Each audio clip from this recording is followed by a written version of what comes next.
बुलढाण्यात भारतीय राज्यघटनेचे शिल्पकार भारतरत्न डॉक्टर बाबासाहेब आंबेडकर यांची जयंती अवघ्या काही दिवसांवर येऊन ठेपली आहे.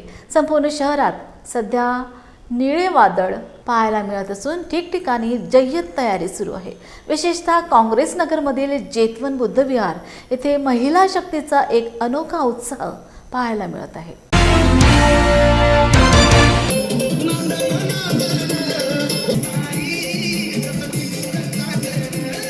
जय भीम.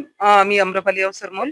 आमचा ब्ल्यू स्टार भीमकन्या ग्रुप जल्लोष मध्ये आता प्रॅक्टिस चालू आहे दररोजची 14 एप्रिल साठी. तरी जास्तीत जास्त महिलांनी यामध्ये भाग घ्यावा हीच माझी इच्छा आहे. पण जल्लोष मध्ये एवढे सगळे लहान दरवर्षी नसते. ह्या वर्षी पहिलंच वर्ष आहे आणि तेवढ्याच जोमात आपल्याला इव्हेंट करायचा आहे, डान्स इव्हेंट. आणि आपण मानवंदना खूप जोरात आणि जोश मध्ये द्यायची आहे. यावर्षी आगळा वेगळा आपला उपक्रम राहणार आहे.